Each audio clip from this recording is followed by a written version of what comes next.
नमस्कार दोस्तों, कैसे हैं आप लोग। लक्ष्मीकांत पार्ट 67 में आपका स्वागत है। पिछली वीडियो में सरकारिया कमीशन हम लोग खत्म कर चुके हैं और पूंजी कमीशन की शुरुआत कर चुके हैं। यहाँ पे हम लोग पूंजी कमीशन को खत्म करेंगे। आगे बढ़ने से पहले आई होप आपने पॉलिटी की किताब ले ली हो, मांगता हूँ। आप चलिए, पिछली वीडियो में मैंने आपसे वहां पे चीजें छोड़ी थी कि भाई पूंजी कमीशन को जब बैठाया गया सेंटर स्टेट रिलेशंस के बारे में बात करने के लिए, तो पूंजी कमीशन के सामने बहुत सारी कंडीशंस रखी गई। पूंजी कमीशन को बोला गया कि भाई देखिए, सरकारिया कमीशन की रिपोर्ट आ चुकी है, सेकंड एडमिनिस्ट्रेटिव रिफॉर्म्स कमीशन इसकी रिपोर्ट आ चुकी है, फिर भाई आपकी और जो भी पहले की रिपोर्टें जो पहले इंटर स्टेट काउंसिल काम कर चुका है, 1990 में इंटर स्टेट काउंसिल बन गया था ना सेंटर और स्टेट के रिलेशन को अच्छा करने के लिए। तो इन सब चीजों को ध्यान में रखते हुए आप अपनी रिपोर्ट दीजिए। बहुत सारी और चीजें दी थी, जैसे कि पिछले वीडियो में मैंने आपको जो बता चुका हूं उसको यहाँ रिपीट नहीं करूंगा। अगर बात करी जाए 8वें से लेकर 12वें फाइनेंस कमीशन में सेंटर और स्टेट्स के बीच में पैसा बांटने को लेकर जो भी रिकमेंडेशंस आई थी उसको ध्यान में रखिए। वैल्यू एडेड टैक्स, अब तो खैर वैल्यू एडेड टैक्स हट चुका है, जीएसटी आ चुका है, तो उसके बारे में बात नहीं करनी है, बट वैल्यू एडेड टैक्स में कुछ जो खामियां हैं उसके बारे में आप रिपोर्ट दीजिए। फिर ये बोला गया कि सेंट्रल लॉ इन्फोर्समेंट एजेंसी को बनाने की बात की जा रही है। अब ये central law enforcement agency deal करेगी उन केसेस के साथ जो कि इंटरस्टेट चीजों से, जिसके इंटरस्टेट रैमिफिकेशन है। यानी कि किसी एक केस को, आप समझिए, किसी एक ऐसे केस पे इंक्वायरी करना जिसमें एक से ज्यादा स्टेट्स इन्वॉल्व है। फॉर एग्जांपल अभी के टर्म्स में मैं आपको एग्जांपल देता हूं, सुशांत सिंह राजपूत जी का केस, जो सुसाइड केस है, मर्डर केस है उसका। अभी उसमें बिहार पुलिस और महाराष्ट्र की पुलिस आपस में भिड़े थे, तो ये एक ऐसा केस हो गया जिसमें इंटरस्टेट रैमिफिकेशन। अभी बात तो मैं पूंजी कमीशन की बता रहा हूं, लेकिन मैं आपको बस एक एग्जांपल दे रहा हूं। तो क्या एक सेंट्रल लॉ इन्फोर्समेंट एजेंसी बनानी चाहिए जहां पे ऐसे केसेस के ऊपर इंक्वायरी की जाए जो इंटरस्टेट रेमिफिकेशंस रखते हैं या इंटरनेशनल रेमिफिकेशंस रखते हैं। फिर स्टेट में जो सेंट्रल फोर्सेस का स्यू मोटो डिप्लॉयमेंट होता है, यानी सेंटर अपनी मर्जी के हिसाब से जब भी फोर्सेस को डिप्लॉय कर देता है स्टेट में अंडर आर्टिकल 355, क्या ये सही है? ये सब चीजें दोस्तों यहाँ पे बोली गई आपकी पूंजी कमीशन से कि आप इन सब चीजों पे ध्यान दीजिए और अपनी रिपोर्ट दीजिए। और आप देखोगे पूंजी कमीशन ने अपनी रिपोर्ट सबमिट की अप्रैल 2010 में, और भैया गजब की रिपोर्ट सबमिट की। 1456 पन्ने की रिपोर्ट थी। पूंजी कमीशन ने बहुत सारी चीजों पर ध्यान दिया। पूंजी कमीशन ने गहन अध्ययन किया सरकारिया कमीशन का। पूंजी कमीशन ने गहन अध्ययन किया सेकंड एडमिनिस्ट्रेटिव रिफॉर्म्स कमीशन का। पूंजी कमीशन ने गहन अध्ययन किया एनसीआरडब्ल्यूसी का, national commission to review the working of the constitution. इन सब का अध्ययन करने के बाद, सेंटर स्टेट के पहले जो झड़पें हुई थी उसका अध्ययन करने के बाद, जो छोटे मोटे पहले कमीशन बने थे उनका अध्ययन करने के बाद, सेंट्रल गवर्नमेंट ने जो गाइडलाइंस दी उनका अध्ययन करने के बाद, स्टेट गवर्नमेंट की क्या मांगे थी इसका अध्ययन करने के बाद, इन सब चीजों को देखने के बाद, planning commission, national development council, finance commission, इन सब की फंक्शनिंग को देखने के बाद जब रिपोर्ट आई पूंजी कमीशन की, वहां पे एक चीज के ऊपर सबकी नजर गई और वो थी कोऑपरेटिव फेडरलिज्म। अभी थोड़ी देर में हम कोऑपरेटिव फेडरलिज्म पे वापस आते हैं। आप देखोगे दोस्तों, सरकारिया कमीशन की जो रिपोर्ट थी, ऐसा बोला जाता था कि सरकारिया कमीशन की रिपोर्ट थोड़ा बहुत सेंटर के फेवर में थी, स्टेट्स के फेवर में उतना नहीं थी। लेकिन पूंजी कमीशन की रिपोर्ट को बोला गया कि स्टेट्स के थोड़ा ज्यादा फेवर में थी। सेंटर को बिल्कुल साइड नहीं किया, बट स्टेट्स के थोड़ा ज्यादा फेवर में थी। ओके, सबसे पहले तो इसमें बात की गई किसकी? Cooperative federalism. अभी कल ही मेरे एक स्टूडेंट ने पूछा कि सर ये कोऑपरेटिव फेडरलिज्म पे एक अलग से वीडियो बना दीजिए। उसका नाम तो मुझे नहीं पता, ह्यूमैनिटी करके उसने लिख रखा है अपना नाम। तो कोऑपरेटिव फेडरलिज्म के ऊपर इससे पहले मेरे बहुत से स्टूडेंट्स ने बोल रखा है कि सर इसके बारे में कुछ बताइए। देखिए दोस्तों, कोऑपरेटिव फेडरलिज्म के बारे में मैं आपको बहुत कुछ पहले बता चुका हूँ, यहाँ थोड़े से कम शब्दों में मैं आपको फिर से बताता हूँ। सेंटर और स्टेट्स के बीच में हो रही है लड़ाई फेडरलिज्म के कंसेप्ट को लेके कि भैया हमको ताकत दो, हमको ताकत दो। स्टेट बोल रही है हमको ताकत दो। कभी स्टेट को एक लिमिट से ज्यादा ताकत दे नहीं सकते। हमारे यहाँ पे इतनी cultural diversity, religious diversity, linguistic diversity, caste के बेसिस पे डाइवर्सिटी, तो कल की डेट में भाई अगर ज्यादा ताकत दे दी स्टेट्स को और वो खड़े होकर बोल दिए कि हम तुमसे अलग, तो वो काम तो ठीक है नहीं। तो सरकारिया कमीशन ने बोला कि देखिए, कॉन्स्टिट्यूशन में चेंजेस करके आपको ताकत देने की जरूरत नहीं है स्टेट को, आप ऑपरेशनल एस्पेक्ट में स्टेट को ताकत दे दो। तो मतलब स्टेट्स को सेंटर सपोर्ट करे, स्टेट को अगर फाइनेंशियल जरूरत है तो सेंटर सपोर्ट करे, स्टेट की लेजिस्लेटिव कैपेसिटी में सेंटर ज्यादा इंटरफेरेंस ना करे। At the same time state centre द्वारा दिए गए निर्देशों को जितना हो सके उतना माने, गलत निर्देश तो ऑब्वियसली बात नहीं माने जाएंगे। इसी को बोला जाता है कोऑपरेटिव फेडरलिज्म। कोऑपरेटिव फेडरलिज्म का यही सिद्धांत है कि भैया सेंटर का भी वही काम है, स्टेट का भी वही काम है कि लोगों को ध्यान रखना। आप अपनी पॉलिटिकल पार्टी की आइडियोलॉजी के चलते अगर आपस में लड़ रहे हो ना, तो आप लोगों के हित पे ध्यान नहीं दे रहे हो, आप अपने हित पे ध्यान दे रहे हो। कोऑपरेटिव फेडरलिज्म बस यही बोलता है, आप दोनों लोग इस तरीके से डील करिए कि आप लोगों के हित पे ध्यान दो। और कहीं ना कहीं सरकारिया कमीशन ने एक बात बोली कि कोऑपरेटिव फेडरलिज्म को लाने के लिए कॉन्स्टिट्यूशन में बदलाव करके स्टेट को ज्यादा ताकत देने की जरूरत नहीं है। लेकिन जब बात आएगी यहाँ पे पुंची कमीशन की, पुंची कमीशन कुछ और बातें बोलेगा। जैसे पुंची कमीशन ने 310 से ज्यादा रिकमेंडेशंस दी। कुछ इंपॉर्टेंट रिकमेंडेशंस यहाँ पे हम देखेंगे। इन्होंने बोला कि देखिए, जब भी 7th शेड्यूल की कॉन्करेंट लिस्ट की बात आएगी, आपको पता ना कॉन्करेंट लिस्ट,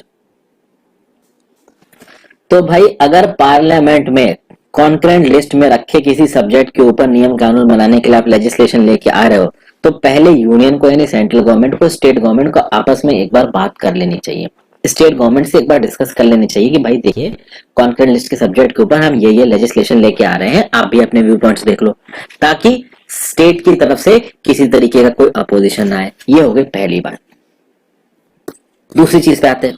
दूसरी चीज क्या बोली गई कि देखिए, स्टेट लिस्ट में जो सब्जेक्ट रखे हैं उनमें देखिए आप इंटरफेरेंस मत करिए। स्टेट लिस्ट के सब्जेक्ट ऑब्वियस सी बात है स्टेट गवर्नमेंट को दिए गए हैं, उसमें अगर आप इंटरफेरेंस करोगे मतलब आप परेशान कर रहे हो स्टेट गवर्नमेंट को। और एक और बात बोली गई यहाँ पे कि ट्रांसफर्ड सब्जेक्ट्स, अभी देखिए पहले कुछ ऐसे सब्जेक्ट्स थे दोस्तों जो स्टेट लिस्ट में थे, बाद में उनको उठा के कॉन्करेंट लिस्ट में डाल दिया गया। मतलब पहले उन सब्जेक्ट्स पे केवल स्टेट गवर्नमेंट नियम कानून बना सकती थी, अब उन पे स्टेट और सेंटर दोनों नियम कानून बना सकती है। ये चेंज किसके थ्रू लाया गया? 42nd अमेंडमेंट एक्ट 1976 के थ्रू। कौन कौन से सब्जेक्ट थे? ये सब्जेक्ट थे एजुकेशन, फिर इसमें था फॉरेस्ट्स, फिर वेट्स एंड मेजर्स, फिर protection of wild animals and birds, फिर administration of justice, constitution, organisation of courts except supreme court and high court. भाई ये वो मुद्दे हैं जो पहले स्टेट लिस्ट में थे, इनको 42nd कॉन्स्टिट्यूशन अमेंडमेंट के थ्रू पहुंचा दिया गया कॉन्करेंट लिस्ट में। अभी यहाँ पे पुंची कमीशन ये बोल रहा है कि जब भी स्टेट लिस्ट पे नियम कानून बनाने की बात हो, पार्लियामेंट ना ही इंटरफियर किया तो बढ़िया है। और जब भी ट्रांसफर्ड आइटम्स की बात आती है तो ट्रांसफर्ड आइटम्स में आप प्रायोरिटी स्टेट को दीजिए, क्योंकि पहले ये जो सब्जेक्ट थे ना ये स्टेट गवर्नमेंट के पास थे। अब भले ही आपने उनको कॉन्करेंट लिस्ट में डाल दिया, चलिए ठीक है, अभी नेशनल यूनिटी के लिए आपको इनमें से किसी चीज पे बनाना हो तो वो बात सही है, लेकिन जबरदस्ती का आप इंटरफेरेंस मत करिए स्टेट्स के काम में। जितना हो सके उतना कॉन्करेंट लिस्ट के इन ट्रांसफर्ड सब्जेक्ट्स में स्टेट गवर्नमेंट को नियम कानून बनाने दे। अगर स्टेट गवर्नमेंट एकदम ही सेक्शनिस्ट टेंडेंसीज ला रहा है तो आप इंटरफेयर कर सकते हो। फिर बोला गया कि भैया वो सब्जेक्ट्स कॉन्करेंट लिस्ट के, वो सब्जेक्ट छोड़िए, कोई भी सब्जेक्ट कॉन्करेंट लिस्ट का, मान लीजिए वहां पे सेंट्रल गवर्नमेंट नियम कानून बनाना चाहती है, तो भैया सेंट्रल गवर्नमेंट तभी नियम कानून बनाए जब बिल्कुल ही ज्यादा जरूरी हो जाए नेशनल यूनिफॉर्मिटी को लाने के लिए। कुछ चीजें ऐसी होती हैं देश में जो यूनिफॉर्म होनी बहुत जरूरी है, वहां स्टेट्स अपने हिसाब से अगर करने लगेंगे तो ओवरऑल नेशनल यूनिटी कम होगी। अभी इस नेशनल यूनिटी को मेंटेन करने के लिए, ओवरऑल यूनिफॉर्मिटी के लिए सरकार यानी सेंट्रल गवर्नमेंट कॉन्करेंट लिस्ट के सब्जेक्ट्स में नियम कानून बना सकती है, बट जब तक हो सके सेंटर को स्टेट को ताकत देनी चाहिए ये नियम कानून बनाने की, अपना इंटरफेरेंस कम करना चाहिए। फिर आगे अगर बात करें, फिर ये बोला गया कि भैया जो कॉन्करेंट लिस्ट के सब्जेक्ट हैं, जब भी इस पे नियम कानून बनता है, चाहे यूनियन बनाए चाहे स्टेट बनवाए, इस पे नियम कानून बनाने के प्रोसेस को रेगुलरली ऑडिट करना चाहिए। ऑडिट समझते हो ना दोस्तों? जैसे मान लीजिए बैंकों में ऑडिट कैसे होता है, खर्चा हुआ, अभी वो खर्चा सही हुआ गलत हुआ, इसका ऑडिट करने के लिए कुछ एक्सटर्नल थर्ड पार्टी ऑडिटर्स आएंगे और आके देखेंगे कि हाँ भाई ये खर्चा सही हुआ या गलत हुआ। उसी तरीके से कॉन्करेंट लिस्ट में जो भी लेजिस्लेशन लेके आया गया है, जो भी नियम कानून लेके आया गया है, वो सही लेके आया गया है या गलत लेके आया गया है, इसका ऑडिट किसको करने को बोला गया? इंटर स्टेट काउंसिल को। इंटर स्टेट काउंसिल बनाया गया ना आर्टिकल 263 के अंदर, ये चीज बोली पुंची कमीशन ने। फिर पुंची कमीशन ने बोला कि भैया आर्टिकल 201 के अंदर लिखा है कि मान लीजिए स्टेट लेजिस्लेटिव असेंबली में कोई बिल पास हुआ, अभी उस बिल को गवर्नर ने प्रेसिडेंट की रिकमेंडेशन के लिए रख दिया। अभी प्रेसिडेंट मान लेता है उस बिल में कुछ चेंजेस करके वापस भेजता है स्टेट लेजिस्लेटिव असेंबली के पास, तो स्टेट लेजिस्लेटिव असेंबली को 6 महीने के अंदर अंदर उस बिल में चेंजेस करके प्रेसिडेंट के पास भेजने।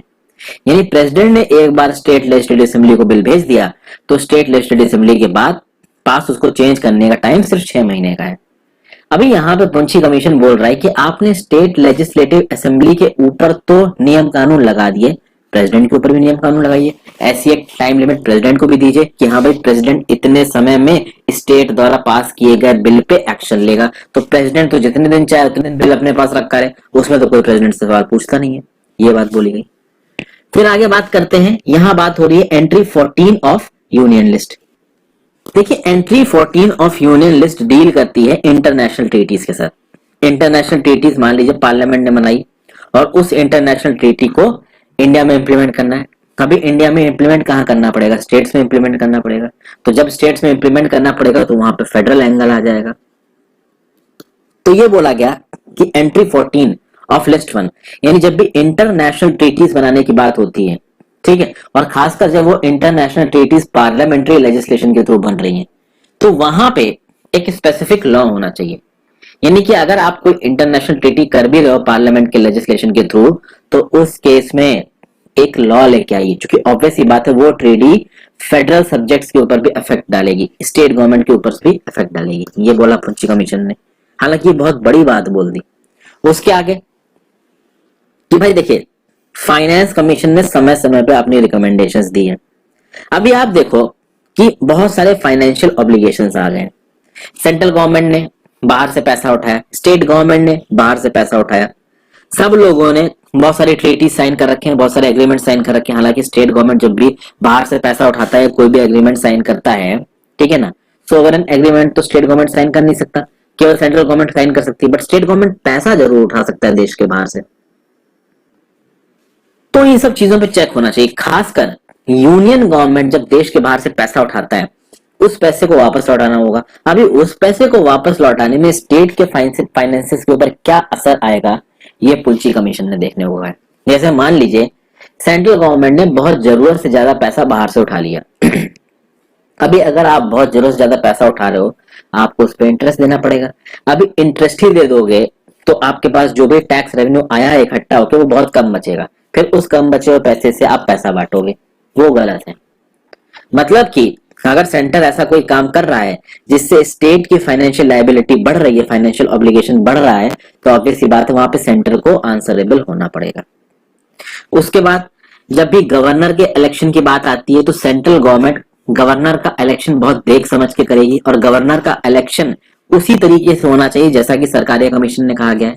यानी गवर्नर किसी एमिनेंट फील्ड से होना चाहिए, लोकल पॉलिटिक्स में गवर्नर इन्वॉल्व ना हो, इस बात का ध्यान रखा जाए, और हो सके जिस स्टेट में जिसको गवर्नर अपॉइंट किया जा रहा हो वो उस स्टेट का हो ही नहीं, बाहर का हो। तो फर्स्ट ऑफ ऑल वो एक एमिनेंट वॉक ऑफ लाइफ से होगा, बड़ा आदमी होगा, एक न्यूट्रल पर्सनालिटी होगा, तो उसकी इज्जत ज्यादा होगी। अगर वो पॉलिटिक्स में इन्वॉल्व नहीं होगा, खासकर लोकल पॉलिटिक्स में इन्वॉल्व नहीं होगा, तो वहां की जो लोकल पार्टीज है उनको वो फेवर नहीं करेगा अनफेयरली। और सबसे खास बात है, अगर वो किसी और स्टेट का होगा तो ऑब्वियस सी बात है उस स्टेट की पॉलिटिक्स से उसका कोई लेना देना ही नहीं होगा जहां पे वो गवर्नर बना है। ये सब बातें बोली गई, ठीक है। फिर बोला गया कि गवर्नर को अगर आपने 5 साल का टेन्योर दिया है तो उनको 5 साल के टेन्योर से पहले हटाइए मत। तो ये जो सरकारें अपनी मर्जी से गवर्नर को हटाती फिरती हैं, ये गलत है। तो जिस तरीके से आपने प्रेसिडेंट के इम्पीचमेंट के प्रोसीजर को लगा रखा है, उसी तरीके से गवर्नर के इम्पीचमेंट का भी प्रोसीजर ले आइए। फिर बोला गया आर्टिकल 163 के अंदर गवर्नर, अभी देखिए गवर्नर की ये कॉन्स्टिट्यूशनल रिस्पॉन्सिबिलिटी रहती है कि स्टेट की जो काउंसिल ऑफ मिनिस्टर्स हैं, जो उससे वो करने को कहेंगे वो गवर्नर कहेगा। अभी देखिए गवर्नर के ऊपर ये कॉन्स्टिट्यूशनल लायबिलिटी है कि भैया स्टेट का काउंसिल ऑफ मिनिस्टर जो बोल रहा है वो आप करो, तो वो तो आपको मानना ही है।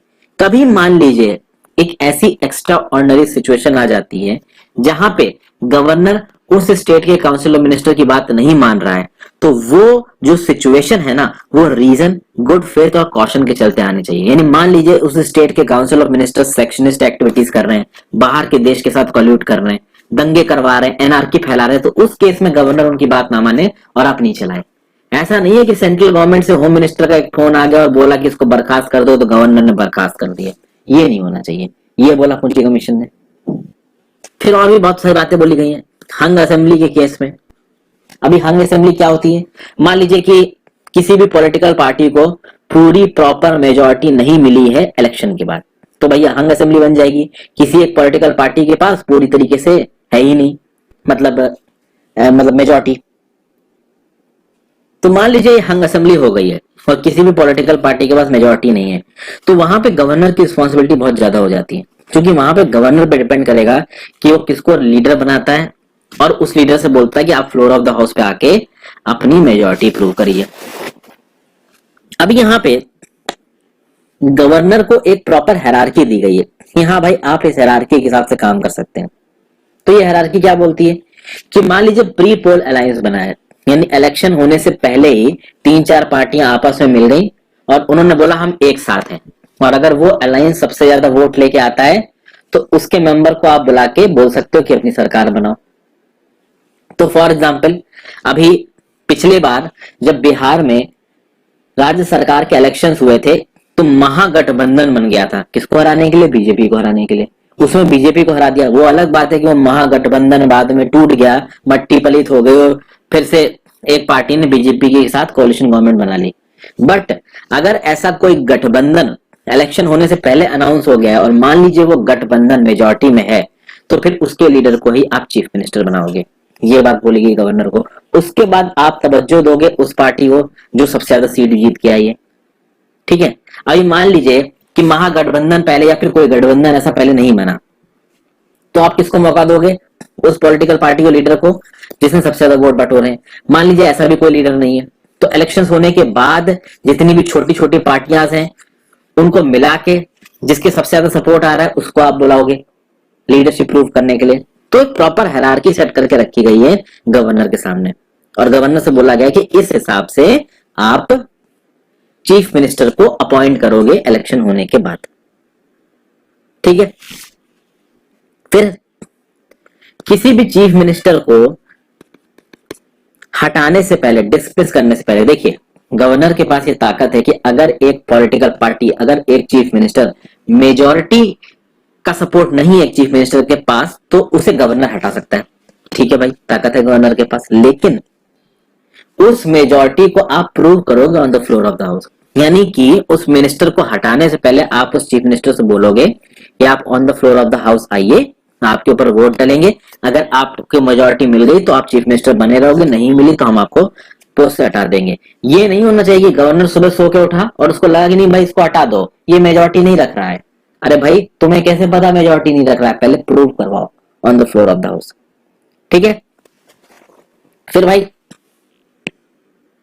अगर काउंसिल ऑफ मिनिस्टर्स ने मिलके एक मिनिस्टर के अगेंस्ट गवर्नर को रिकमेंडेशन दी है या एडवाइस दी है कि भैया इसको प्रोसिक्यूट करना है, इसने कुछ गलत काम किया है, ठीक है, तो उस केस में गवर्नर पे डिपेंड करेगा कि इस पर्टिकुलर मिनिस्टर को प्रोसिक्यूट करना है कि नहीं करना है। तो कल की डेट में किसी स्टेट का काउंसिल ऑफ मिनिस्टर खड़ा होकर बोल दे कि ये मिनिस्टर खूनी है, इसने खून किया है, इसको सजा दिलवाओ। अभी इस मिनिस्टर के कुछ प्रिविलेजेस हैं भाई, वो स्टेट लेजिस्लेचर का पार्ट है, तो अभी गवर्नर पे डिपेंड करेगा कि इस मिनिस्टर को सजा दिलवानी है कि नहीं दिलवानी है।